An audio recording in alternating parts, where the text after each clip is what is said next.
அனைவருக்கும் வணக்கம். இன்னைக்கு நம்ம கார்ப்பரேட் அக்கவுண்டிங் அப்படின்ற சப்ஜெக்ட் கீழ இருக்கக்கூடிய ஒரு எக்ஸசைஸ் நமக்கான ஆன்சர் வந்து பார்க்கலாம். Chapter 4 issue and redemption of debentures. Publication is Margham publication. Page number 4.73 exercise number 6. அதாவது redemption of issue and redemption of debentures அப்படின்ற சாப்டர் கீழே கேட்டு இருக்கக்கூடிய ஒரு கொஸ்டினுக்கான ஆன்சர் வந்து பார்ப்போம். A limited made the following issue of debentures. So A limited அப்படின்ற ஒரு கம்பெனி ஒரு 3 கேட்டகரிஸில் வந்து டிபெஞ்சர்ஸ் இஷ்யூ பண்ணுறாங்க. இதுக்கான ஜேர்னல் என்ட்ரி நம்ம எப்படி ப்ரிப்பேர் பண்ணலாம் அப்படின்றத பார்ப்போம். First A for cash at 90% but repayable at 110% debentures of rupees 10,000. அதாவது அமௌண்ட் ஆஃப் டிபெஞ்சர்ஸ் வந்து 10,000 இருக்குது. அதை இஷ்யூ பண்ணும்போது பொதுமக்களுக்கு வெளியிடும் போது 90% வெளியிட்டு இருக்கிறாங்க. அப்போ 90% அப்படின்னா இதுல 10% குறைஞ்சிருக்குது. அப்போ 10,000த்துல 90% கண்டுபிடிச்சோம்னா 9,000 ரூபாய்க்கு வெளியிட்டு இருக்கிறாங்கன்னு அர்த்தம். ரீபேயபிள் அப்படின்னா ரெடீமபிள்னு அர்த்தம். அது திருப்பி கம்பெனியை எடுத்துக்கும் போது டிபெஞ்சர் ஹோல்டர் கிட்ட இருந்து 110%க்கு கொடுத்துருக்குறாங்கன்னு அர்த்தம். அப்போ 10,000த்துல 110% கண்டுபிடிச்சோம் அப்படின்னா 11,000 செட்டில் பண்ணியிருக்கிறாங்கன்னு அர்த்தம். ஸோ இது எப்படி ஜேர்னல் என்ட்ரியில் வருது அப்படின்றத பார்ப்போம்.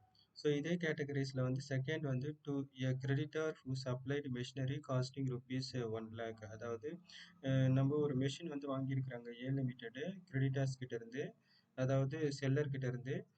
அது அந்த மெஷினோட ரேட் வந்து 1,00,000 ரூபா.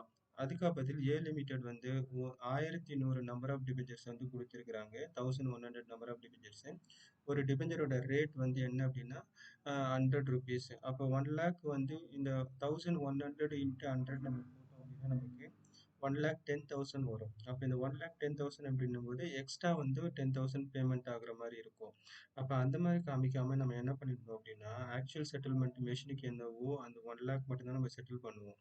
அப்போ இந்த நம்பர் ஆஃப் டிபெஞ்சர்ல 1000 டிபெஞ்சர்ஸ் அப்படின்றது நார்மல். இன்கேஸ் 1100 அப்படின்னும் போது இந்த எக்ஸஸ் 100 நம்பர் ஆஃப் டிபெஞ்சர்ஸ் வந்து நம்ம டிஸ்கவுண்டா கன்சிடர் பண்ணிக்கிற மாதிரி இருக்கும். ஏன் அப்படின்னா வெறும் 1000 இன்ட்டு 100 போட்டாலே நம்மளுக்கு வந்து 1 lakh வரும். அப்போ எக்ஸ்ட்ரா 100 வந்து சேர்த்து இருக்கிறாங்க அப்படின்னா அது வந்து டிஸ்கவுண்ட்டாக இருக்கும். அப்போ அதை நம்ம அதை கழிச்சிட்டு காமிக்கிற மாதிரி இருக்கும். அடுத்தது வந்து to bank for a loan of rupees 7 lakh as collateral security 10,000 number of debentures at rupees 100 each. அதாவது பேங்க்ல லோன் வாங்க போறாங்க ஒரு 7 லட்சம் ரூபா கொடுத்து. அப்படி லோன் வாங்குறதுக்கு இவங்க டிபெஞ்சர் டாக்குமெண்ட்டை வந்து கொடுக்குறாங்க. 10,000 நம்பர் ஆஃப் டிபெஞ்சர், ஒரு டிபெஞ்சரோட ரேட் வந்து 100. அப்போ ஆல்மோஸ்ட் வந்து ஒரு 10 lakhs வரும். அப்போ அந்த 10 lakhs வந்து பிணையமாக வந்து வச்சு பேங்க்ல 7 lakhs வந்து லோன் வாங்குறதுக்காக கொடுத்துருக்குறாங்கன்னு சொல்லியிருக்கிறாங்க. அப்போ இது வந்து எப்படி நம்ம ஜேர்னல் என்ட்ரியில் மென்ஷன் பண்ணலாம் அப்படின்றத பார்ப்போம். ஸோ ஃபர்ஸ்ட் என்ட்ரி நம்ம எடுத்துக்கலாம் இப்போ ஃபர்ஸ்ட் என்ட்ரி வந்து ஃபார் கேஷ் அட் 90% இஷ்யூ வந்து 90%. ஸோ இங்கே வந்து வெறும் அமௌண்ட் ஆஃப் டிபெஞ்சர்ஸ் தான் கொடுத்துருக்குறாங்க. அப்போ பேங்க் அக்கௌண்ட் டேட்டார் பப்ளிக் இஷ்யூவாக நம்ம கன்சிடர் பண்ணிக்கணும். அப்போ பப்ளிக் இஷ்யூவை கன்சிடர் பண்ணும்போது 90% அப்படின்னும் போது அமௌண்ட் ஆஃப் டிபெஞ்சர் வந்து 10,000. 10,000ல் 90% கண்டுபிடிச்சோம் அப்படின்னா 9,000 வரும். அப்போ நமக்கே தெரியும் இஷ்யூ பண்ணும்போது 100%ன்றது தான் ஒரிஜினல் ரேட்டு. அப்போ கண்டிப்பாக அந்த 10% குறைவாக இருக்குது அப்படின்னா அது வந்து நம்ம தான் டிஸ்கவுண்ட் அப்படின்னு சொல்லிட்டு அசியூம் பண்ணிக்கணும். அப்போது அந்த 10% வந்து டிஸ்கவுண்ட்டாக நம்ம கன்சிடர் பண்ணிக்கணும். ஸோ அப்போ discount on issue of debentures account data. So அந்த 10,000ல் அதே மாதிரி 10% அப்போ கம்மியாக கோட் பண்ணுது, அந்த குறைவாக கோட் பண்ணுது டிஸ்கவுண்ட்டு. அப்போ அது வந்து கம்பெனியை பொறுத்த வரைக்கும் லாஸு. அப்போ 10,000ல் 10% கண்டுபிடிச்சோம்னா 1,000 ருபீஸ் வந்து டிஸ்கவுண்ட். இதை டெபிட் சைடில் மென்ஷன் பண்ணிக்கணும். அதுக்கு அடுத்தது கொஞ்சம் கேப் விட்டுட்டு அதுக்கு அடுத்தது கிரெடிட் சைடோட என்ட்ரியை ஃபஸ்ட்டு முடிச்சுட்டு வந்துடலாம். இப்போ கிரெடிட் சைடில் டிபெஞ்சர்ஸ் அக்கௌண்ட் இங்கே பர்சன்டேஜ் ஆஃப் இன்ட்ரெஸ்ட் எதுவும் கொடுக்கல, அதனால ஜஸ்ட் நம்ம டிபெஞ்சர்ஸ் அக்கௌண்ட்னு சொல்லிட்டு மென்ஷன் பண்ணால் மட்டும் போதும். கிரெடிட் சைடில் இந்த சேம் அதே 10,000 எடுத்துகிட்டு வந்து இங்கே கிரெடிட் சைடில் மென்ஷன் பண்ணிக்கலாம். அடுத்தது வந்து ப்ரீமியம். ஏன் ப்ரீமியம் எடுக்கிறோன்னா ரீபே பண்ணும்போது ரெடீம் பண்ணும்போது 110%. அப்போ எக்ஸ்ட்ரா 10% எடுத்து நம்ம இது பண்ணுறோம். இப்போ ப்ரீமியம் அப்படின்னும் போது கம்பெனிக்கு வந்து லாபம். சாரி, ரெடீம் பண்ணும்போது அது கம்பெனிக்கு வந்து இதாகும். ப்ரீமியம்ன்றது கம்பெனிக்கு லாபம். ஃபர்ஸ்ட் அது நம்ம கிரெடிட் சைடில் என்ட்ரி பண்ணிட்டோம். நெக்ஸ்ட் வந்து அதை என்ன பண்ணணும் அப்படின்னா இந்த சேம் அதே 1,000 ருபீஸை வந்து டெபிட் சைடில் லாஸாகவும் நம்ம காமிச்சிக்கலாம்.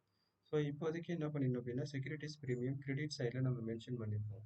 ஸோ அப்போது 10,000 இன்ட்டு 10 டிவைடட் பை 100 இது என்னது அப்படின்னா இந்த 110%க்கானது ரெடீம் பண்ணும்போது அப்போ நம்ம இங்கே மென்ஷன் பண்ணிட்டோம். நெக்ஸ்ட் வந்து என்ன பண்ணிக்கணும் அப்படின்னா இந்த சேம் அமௌண்ட் தான் இங்கே டெபிட் சைடில் வரணுன்றது கிடையாது. ஃபர்ஸ்ட் இந்த இடத்துல மென்ஷன் பண்ணிட்டு அதுக்கப்புறமேட்டு நம்ம டிஃபரன்ஸ் பார்க்கணும். டிஃபரன்ஸ் பார்க்கும்போது டெபிட் சைடில் 9000 ப்ளஸ் ஒரு 1000 10,000, இங்கே வந்து 10,000 ப்ளஸ் ஒரு 1000 11,000 இருக்கும். டெபிட் சைடில் 10,000, கிரெடிட் சைடில் 11,000. அப்போது டிஃபரன்ஸ் வந்து 1000 ருபீஸ் வந்து டெபிட் சைடில் ஷார்ட்டேஜ் ஆகுது. அப்போ இது வந்து loss and issue of debentures. ஏன் அப்படின்னா இஷ்யூ பண்ணும்போது ப்ரீமியத்தில் இஷ்யூ பண்ணால் தான் கம்பெனிக்கு வந்து லாபம். அதை ரெடீம் பண்ணும்போது இவங்க எக்ஸ்ட்ரா பே பண்ணுறாங்க அப்படின்னா அது கம்பெனிக்கு லாஸு. அப்போ டிஸ்கவுண்ட் மூலயமா ஒரு லாஸு, அப்புறமேட்டு ரெடீம் பண்ணும்போது ஒரு லாஸ் அப்படின்னு அர்த்தம். அப்போ இங்கே நரேஷன் எழுதிப்போம். Being debentures issued at discount and repayable at issue பண்ணும்போது டிஸ்கவுண்ட்டு, இப்போ ரீபே பண்ணும்போது திருப்பி டாக்குமெண்ட் எடுத்துக்கும் போது ப்ரீமியத்தில் ரெடீம் பண்ணியிருக்கிறோம் அப்படின்னு அர்த்தம். அடுத்த என்ட்ரி பார்க்கலாம். அடுத்த என்ட்ரி வந்து என்ன அப்படின்னா, கிரெடிட்டார்ஸ் கிட்டேருந்து நம்ம ஒரு மெஷினை வாங்கியிருக்கிறோம். அதோட ரேட் வந்து 1,00,000. ஆனால் அதுக்கு வந்து நம்ம 1100 நம்பர் ஆஃப் டிபெஞ்சர் ரேட் வந்து ஒரு டிபெஞ்சரோட ரேட்டு 100 ருபீஸ்க்கு இஷ்யூ பண்ணியிருக்கோம். ஸோ 1000 டிபெஞ்சர்ஸ் கொடுத்தாலே போதும். ஏன்னா 100 ருபீஸ்க்கு 1,00,000 வந்துடும். இப்போ எக்ஸ்ட்ரா ஒரு 100 ருபீஸ் நம்ம கொடுத்துருக்குறோம் அப்படின்னும் போது கண்டிப்பாக இப்போ டிஸ்கவுண்ட்டில் தான் இஷ்யூ பண்ணியிருக்கிறாங்க அப்படின்னு அர்த்தம். ஏன்னா மெஷினோட ரேட் வந்து 1,00,000, செட்டில்மெண்ட்டே 1,00,000 தான். அதுக்கு மேலே அதிகமாகக்கூடாது, இல்லை குறைவாகக்கூடாது. அப்போ extra number of debentures add பண்ணியிருக்கிறாங்க அப்படின்னா, அப்போ அந்த எக்ஸ்ட்ரா ஆட் பண்ணியிருக்கக்கூடியது அப்போ 100 ருபீஸுக்கு பதிலாக ஆல்மோஸ்ட் வந்து ஒரு 10 ருபீஸ் வந்து டிஸ்கவுண்ட் ரேட்டில் கொடுத்துருக்கிற மாதிரி இருக்கும். இதை வந்து நம்ம எப்படி ஜேர்னல் என்ட்ரியில் மென்ஷன் பண்ணலான்றதை பார்ப்போம். ஸோ மெஷின் வாங்கினதுக்கு என்ட்ரி தேவையில்லை. வெண்டார்ஸ் செட்டில்மெண்ட்டுக்கான என்ட்ரி மட்டும் போதும். ஆக்சுவலாக மெஷின் வாங்கினது மெஷினோட ஒர்த் வந்து 1,00,000, அதை மட்டும் நம்ம டெபிட் சைடில் மென்ஷன் பண்ணியிருப்போம். நெக்ஸ்ட் வந்து நமக்கு 1,100 வந்து நம்பர் ஆஃப் டிபெஞ்சர்ஸ் சொல்லியிருப்பாங்க. அப்போ எக்ஸ்ட்ரா இஷ்யூ பண்ணியிருக்கிறாங்க அப்படின்னும்போது, ஏன்னா 1000 போதும், 1000 × 100 நம்மளுக்கு 1,00,000 வந்திருக்கும். ஸோ அப்போ எக்ஸ்ட்ரா 100 வந்து கண்டிப்பாக டிஸ்கவுண்ட்டாக இருக்கும். அப்போ அந்த 100 நம்பர் ஆஃப் டிபெஞ்சரை நம்ம டிஸ்கவுண்ட்டாக கன்சிடர் பண்ணி டெபிட் சைடில் மென்ஷன் பண்ணியிருக்கோம். டிபெஞ்சருக்கு 100, 100 டிபெஞ்சருக்கு 10,000. ஸோ இதை நம்ம discount and issue of debentures account டேட்டான்னு சொல்லிட்டு மென்ஷன் பண்ணிப்போம். ஸோ கிரெடிட் சைடில் ஒரு ஒரிஜினல் வேல்யூ 1,100 டிபெஞ்சர்ஸ், ஒரு டிபெஞ்சரோட ரேட் வந்து 100, அப்போ 1,10,000. இதை கிரெடிட் சைடில் மென்ஷன் பண்ணிக்கலாம். அப்போ இங்கே நரேஷனில் எழுதிப்போம், debentures issued to machinery vendors at discount to settle. அதாவது டிஸ்கவுண்ட் ரேட்டில் நம்ம இஷ்யூ பண்ணியிருக்கிறோம் அந்த மெஷினுக்கான செட்டில்மெண்ட்டை மேட் பண்ணுறதுக்காக. அடுத்தது வந்து பேங்க்ல ஒரு 7 lakhs லோன் வாங்குறதுக்காக 10,000 நம்பர் ஆஃப் டிபெஞ்சர்ஸை 100 ருபீஸ் ரேட்டில் நம்ம ஒரு டிபெஞ்சருடைய ரேட்டில் வந்து நம்ம ஏதோ ஒரு பேங்க்குக்கு செட்டில் பண்ணுறோம். இதுக்கான என்ட்ரி என்னன்றதை பார்ப்போம். இந்த கொஸ்டினை பொறுத்த வரைக்கும் இந்த 7 lakhs வந்து எடுக்கக்கூடாது. ஏன்னா அதுக்கு இதுக்கும் சம்மந்தம் கிடையாது. நமக்கு வந்து இந்த 10,000 number of debentures 100 rupees per debenture price, அதை மட்டும் நம்ம எடுக்கணும். அப்போ நம்ம பேங்க்ல வந்து டிபெஞ்சர் டாக்குமெண்ட்டை கொடுத்து லோன் வாங்கும்போது அதை ஃபர்ஸ்ட் நம்ம டிபெஞ்சர் சஸ்பென்ஸ் அப்படின்ற லெட்ஜர் அக்கௌண்ட்டுக்கு நம்ம மாற்றிட்டு அதுக்கப்புறம் தான் அதை வந்து ப்ராப்பராக நம்ம செட்டில் பண்ணுவோம். So first number of debenture 10,000 number of debentures, அதுக்கான ரேட் வந்து 100 ருபீஸ்.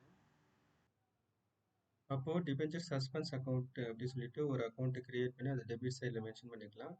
அப்போ அமௌண்ட் ஆஃப் டிபெஞ்சர்ஸ் வந்து 10 lakhs. ஸோ அப்போ செட்டில்மெண்ட் வந்து 10,000 டிபெஞ்சர்ஸ் நம்ம இது பண்ணுறது சேம் அதே 10 lakhs நம்ம கிரெடிட் சைடில் மென்ஷன் பண்ணிப்போம்.